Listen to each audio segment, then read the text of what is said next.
The first snowflake hadn't even touched the ground when the notice arrived. It was bright red, stuck to her front door like a warning from someone who had already decided her fate. Martha stared at it for a long moment, her breath visible in the cold morning air. She didn't need to open it to know what it was. The HOA had been watching her for weeks. She slowly peeled the paper away and unfolded it. The words were sharp, formal, and without mercy. Violation of community standards. Unauthorized structure must be removed immediately. Her eyes shifted toward the small shelter beside her house, a simple frame covered with tarp and scrap wood, something she had built with trembling hands, and only $8. It wasn't pretty. It wasn't meant to be. It was there for one reason: survival. Winter here wasn't just cold, it was brutal. Last year she had nearly lost everything when her firewood got soaked in snow. No dry wood meant no heat. No heat meant nights that felt endless.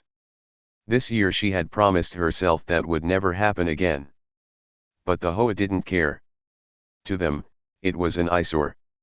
To her, it was the difference between warmth and freezing. Martha sighed and looked around the quiet neighborhood.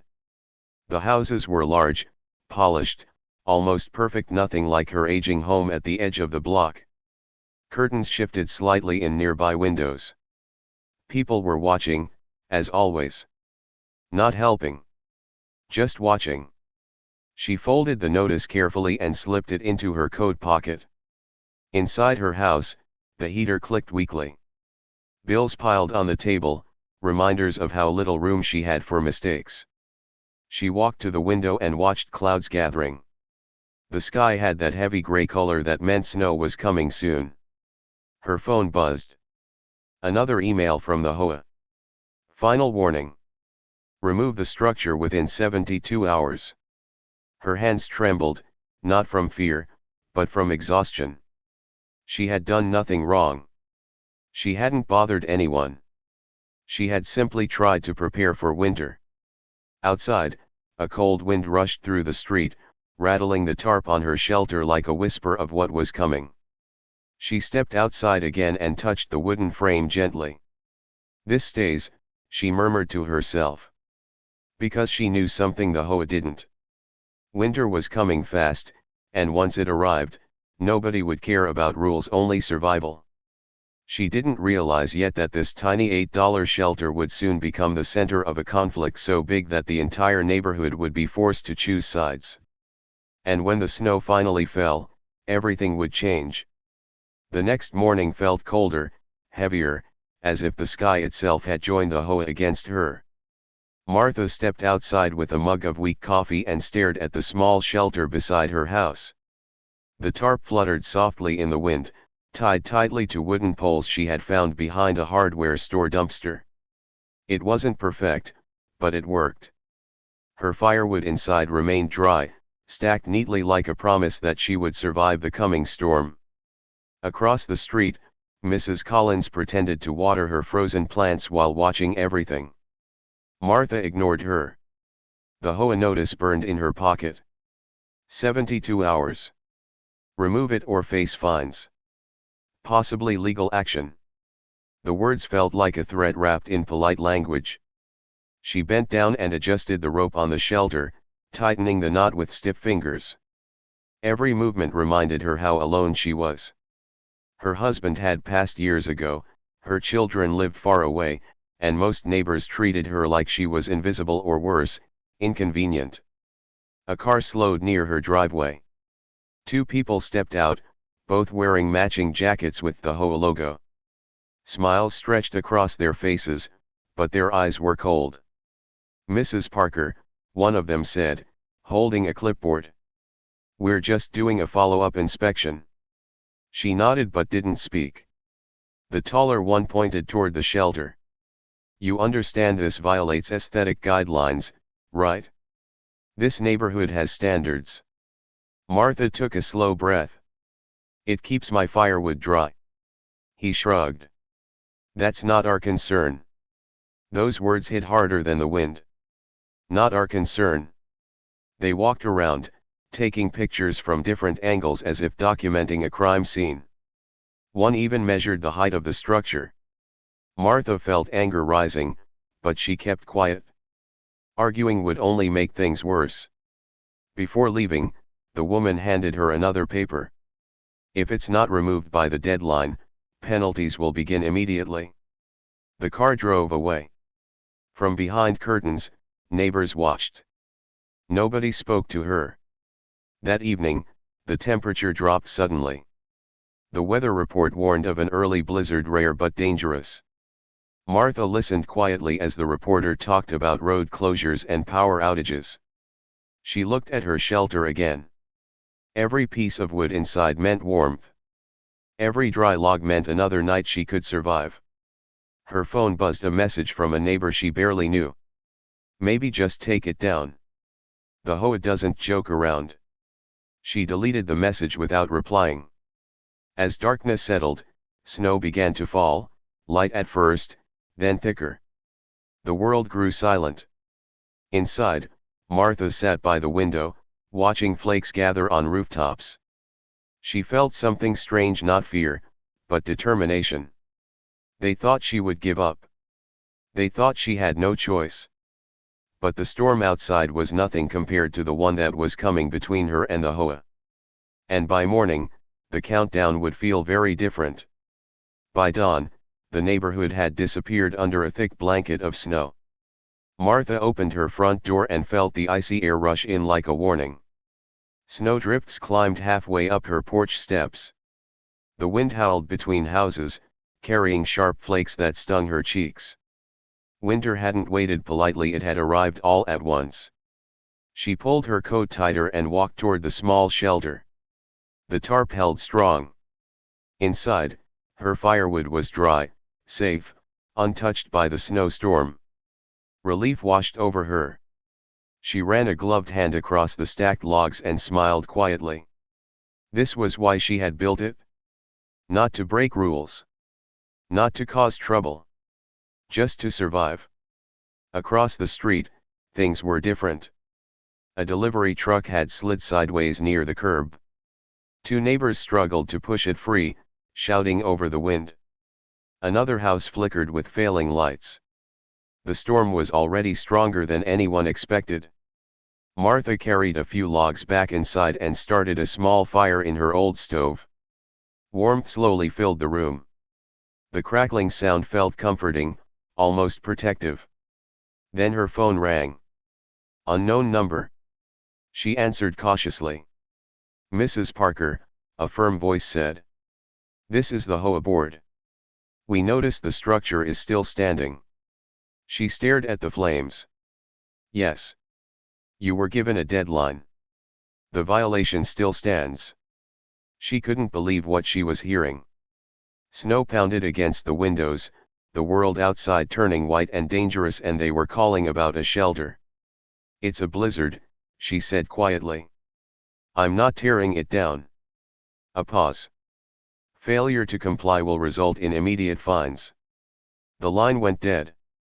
For a moment, Martha just sat there, frozen for a different reason. Anger rose in her chest. Outside, sirens echoed faintly.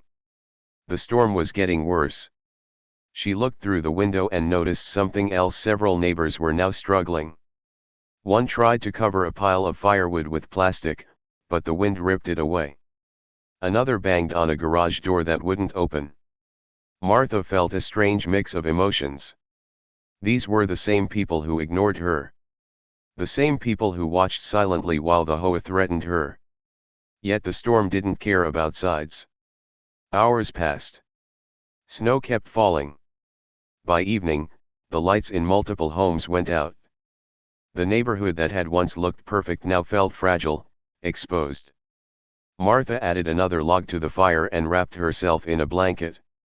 Her shelter had done exactly what it was meant to do. For the first time since the notices began, she felt calm. But outside, someone was walking toward her house through the deep snow. A figure stumbled, holding onto fences, desperate to reach her door. And when the knock finally came, it would change everything she thought she knew about this fight. The knocking was weak at first, almost lost beneath the sound of the wind. Martha set her mug down and listened carefully. Another knock followed, louder this time, urgent. She moved toward the door, her heart beating faster. Through the frosted glass she saw a blurred figure, hunched and shaking. She opened the door cautiously.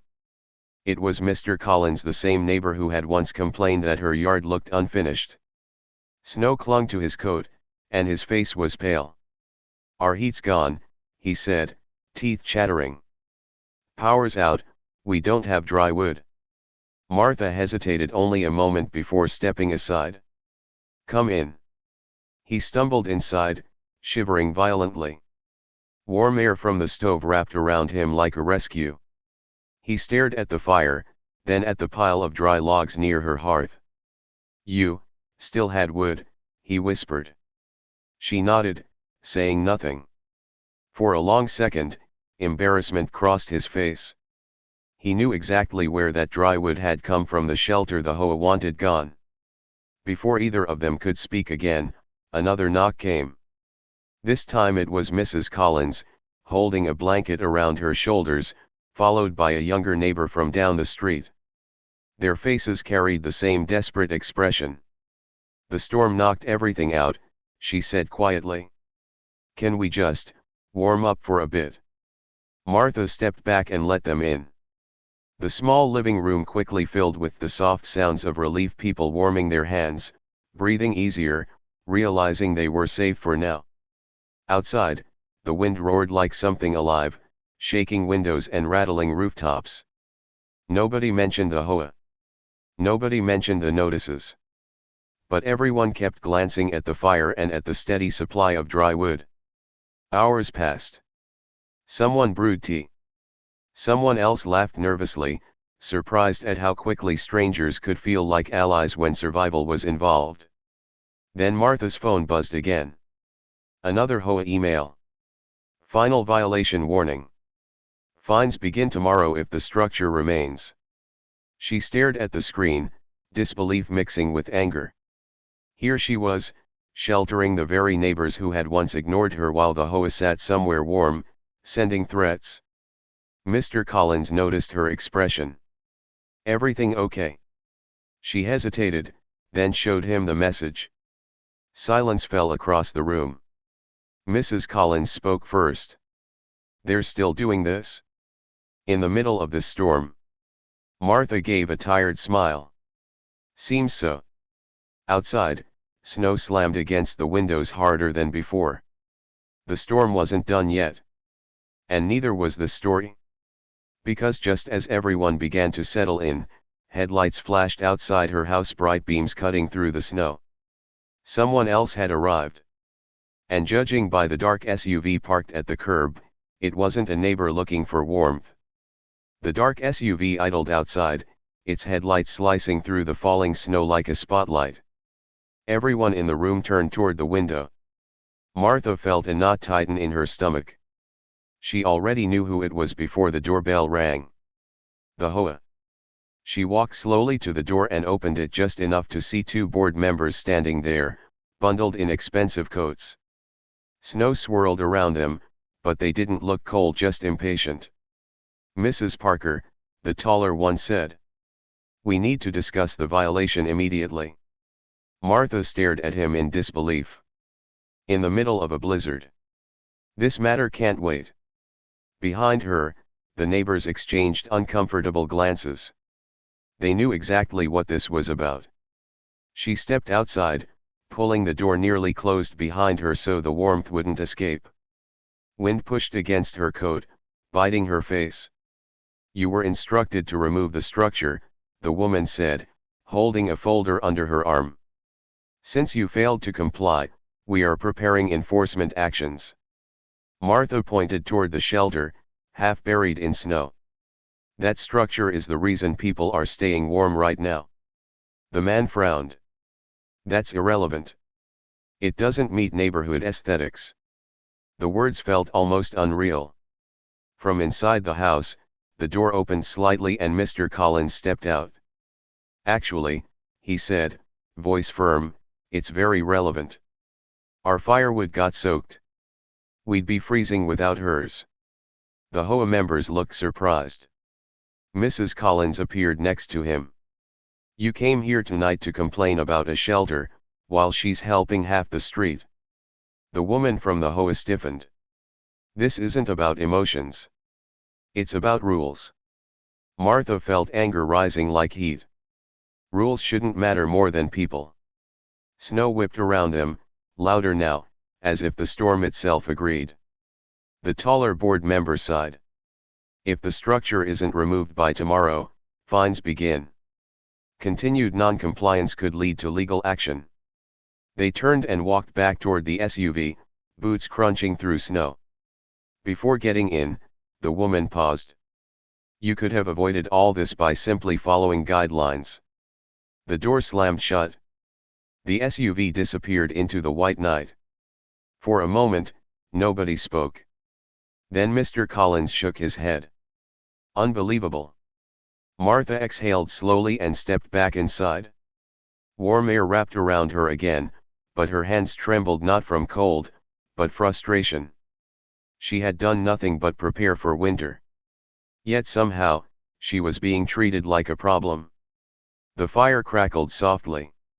Outside, the storm grew stronger, and emergency alerts began flashing on everyone's phones: road closures, power failures, warnings to stay indoors. The neighborhood that once judged her now sat safely in her living room because of the very thing the HOA wanted gone. And by morning, the situation wouldn't just be about one shelter anymore. It would become something the entire community could no longer ignore. When morning finally came, the world looked transformed. Snow lay thick over everything: cars buried, mailboxes barely visible, trees bending under the weight of ice. The storm had quieted, but the damage was clear. Power lines sagged across the street, and the hum of generators echoed faintly from distant homes. Inside Martha's house, warmth still held steady. The fire crackled gently, fueled by the dry wood she had protected in her little shelter.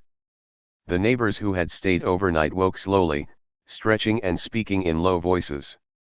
There was an awkwardness in the air, a quiet understanding that things had changed between them. Mr. Collins helped add logs to the fire.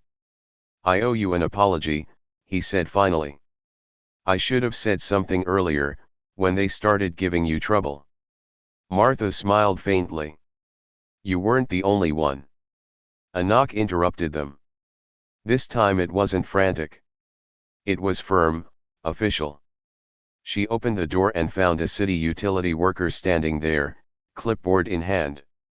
"Checking on residents," he said. "Power may be out another day or two. You folks staying warm?" Martha nodded. "We're managing." He glanced toward the shelter beside the house, now dusted with snow but still strong. "That thing saved you," he said casually. "Smart move." The neighbors exchanged looks. After he left, silence lingered. Outside, more people began stepping out of their homes, bundled in layers, looking exhausted. Some stared openly at Martha's house, smoke rising steadily from her chimney while their own homes sat cold. By noon, a few more neighbors showed up, asking quietly if they could warm up for a while. She let them in. Her small home filled again with voices, gratitude, and a strange sense of unity. The same people who once watched her from behind curtains were now sharing soup and stories around her fire. Then her phone buzzed. Another HOA message. "Violation unresolved. Fines now active. Removal required immediately." Martha stared at the screen in disbelief. She wasn't just being threatened anymore, they were actually charging her. Mr. Collins leaned over her shoulder and read the message. His expression hardened. "This is ridiculous," he muttered. Others nearby heard him. "They're fining you?" "After this storm?" someone asked. A ripple of anger spread through the room. Mrs. Collins crossed her arms. "They don't even know what's happening out here." Martha looked around at the people now sitting safely because of her decision. Something shifted inside her. For weeks, she had felt alone. Now she realized she wasn't. Outside, the sun briefly broke through the clouds, reflecting off endless snow like a warning of how close everyone had come to disaster. And at that moment, a new idea began forming, one that would turn this entire fight upside down. Because for the first time, the neighbors weren't just watching anymore. They were ready to stand with her. By afternoon, the living room felt less like a shelter and more like a gathering. People spoke quietly at first, sharing stories about frozen pipes, broken heaters, and soaked firewood. The storm had humbled everyone. The perfect neighborhood image the HOA protected so fiercely had cracked overnight. Martha poured tea as voices grew louder. "They sent you fines during this?" one neighbor asked again, shaking his head. She nodded and showed him the email. Soon the message was being passed around. Every person who read it reacted the same way, disbelief followed by anger. Mr. Collins stood near the window, looking out at the shelter. "Funny," he said, "they called that an eyesore, but it's the only reason half of us stayed warm last night." Several people murmured in agreement. Mrs. Collins straightened her shoulders. "We should say something." The word surprised everyone, including her. "What do you mean?" Martha asked gently. She hesitated, then said, "The HOA listens when enough people complain. We've all stayed quiet too long." Silence followed. For years, most residents had avoided conflict with the board. It was easier to obey than argue. But now, after the storm, the rules felt different. More personal. One neighbor pulled out his phone. "I'm writing an email right now." Another added, "They can't fine her for trying to survive." The room buzzed with energy. People began drafting messages, sharing photos of the storm damage, even taking pictures of the shelter to show how simple and practical it really was. Martha watched quietly, almost overwhelmed. These were the same people who barely said hello before. Now they were defending her. Her phone buzzed again, but this time it wasn't the HOA. It was a group message started by a neighbor. "Support for Martha HOA meeting request." Names began appearing one after another as residents joined. Outside, the sky cleared, sunlight sparkling across the snow. The neighborhood looked peaceful again, but something fundamental had shifted beneath the calm. Later that evening, someone knocked. When Martha opened the door, she found a teenage boy from down the street holding a small bag of groceries. "My mom said to bring this," he said shyly. "For helping everyone." She smiled, her throat tight with emotion. After he left, she stood quietly beside her shelter, brushing snow from the tarp. The structure looked humble, almost fragile, yet it had done something unexpected. It had brought people together. Inside the house, conversations continued, plans forming. They weren't just talking about her fines anymore. They were talking about the HOA itself, years of strict rules, ignored complaints, and silent frustration finally bubbling to the surface. Martha realized this fight was no longer only hers. And when the HOA called for a meeting the next day, they were expecting one elderly homeowner. What they would face instead was an entire neighborhood ready to speak. The community hall was warmer than the streets outside, but the air inside felt tense. Martha sat near the front, her coat folded neatly in her lap. Around her, neighbors filled seats one by one, far more than usual. People who normally skipped HOA meetings had shown up early, whispering quietly, exchanging determined looks. At the front table, 3 HOA board members arranged papers and adjusted microphones. Their expressions shifted when they noticed the growing crowd. The chairperson cleared her throat. "Thank you for coming. Tonight we'll address a violation regarding an unauthorized structure." "Before you continue," Mr. Collins said, standing, "a lot of us are here because of that structure." Murmurs spread across the room. The chairperson forced a polite smile. "As I said, the structure does not meet neighborhood aesthetic standards." "It kept us warm," someone interrupted from the back. Another voice followed. "Our firewood was ruined." Hers was dry because she prepared. The board exchanged uneasy glances. Martha felt nervous but remained calm. She hadn't planned to speak first, yet the room already seemed to be speaking for her. A woman nearby stood up. During the blizzard, several families were at Martha's house. She helped people when nobody else could. Applause broke out, soft at first, then stronger. The chairperson raised a hand. Please. This isn't about personal feelings. The rules exist to maintain property values. Martha finally stood. The room quieted. I understand rules, she said softly. But I built that shelter because winter here is dangerous. It cost $8. It's small. And it kept my firewood dry. I wasn't trying to break anything, I was trying to survive. She paused, looking around at the faces now watching her with respect instead of judgment. I didn't expect anyone to care, she added. But the storm showed something important. Silence followed her words. Then Mr. Collins spoke again. What really affects property values? A simple shelter, or an HOA that finds people during emergencies? The room erupted in agreement. One board member shifted uncomfortably. We followed procedure. Procedure almost left her freezing, someone said sharply. The tension grew thicker. The chairperson whispered briefly with the others, then turned back to the room. We will review the matter, she said carefully. Given the circumstances. It wasn't an apology, but everyone knew it was the first sign of retreat. Martha exhaled slowly. As the meeting ended, neighbors gathered around her, offering support, smiles, even hugs. The same people who once watched quietly were now firmly on her side. Outside, snow crunched under boots as people walked to their cars. The fight felt close to over. But Martha didn't yet know that the biggest change wasn't just about fines or rules. Because overnight, her small $8 shelter had done something no HOA ever expected. It had changed the entire balance of power in the neighborhood.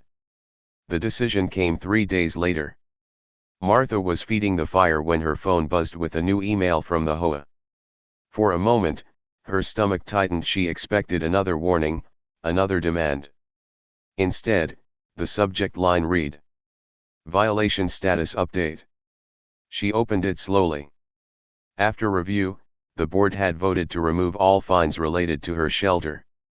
The structure would be allowed to remain through winter under a new emergency preparedness exception.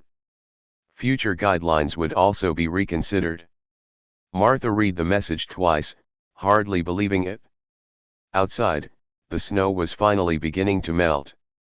Water dripped from rooftops, and sunlight glimmered across the yard. She stepped onto her porch, the cold air softer now, less threatening.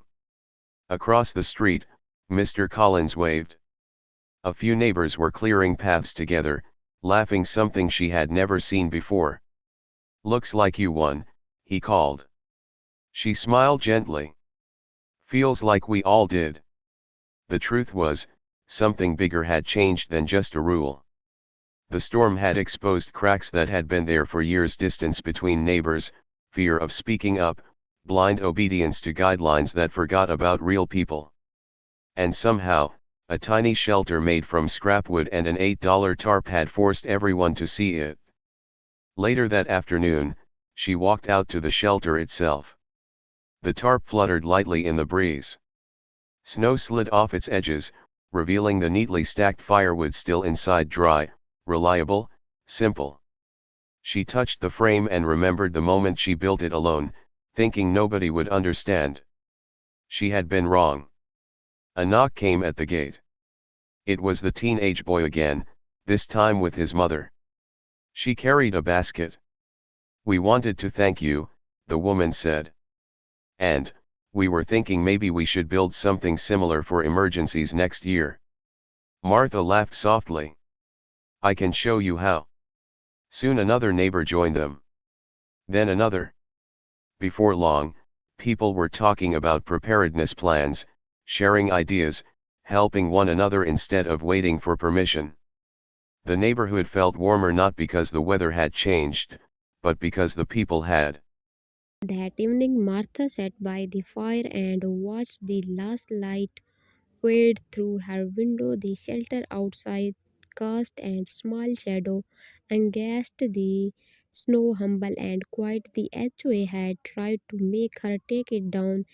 Incited, it had become a symbol not of a rebellion but of resilience. And as the season slowly turned, everyone understood the lesson the storm had taught. Sometimes the smallest thing built with almost nothing can change everything.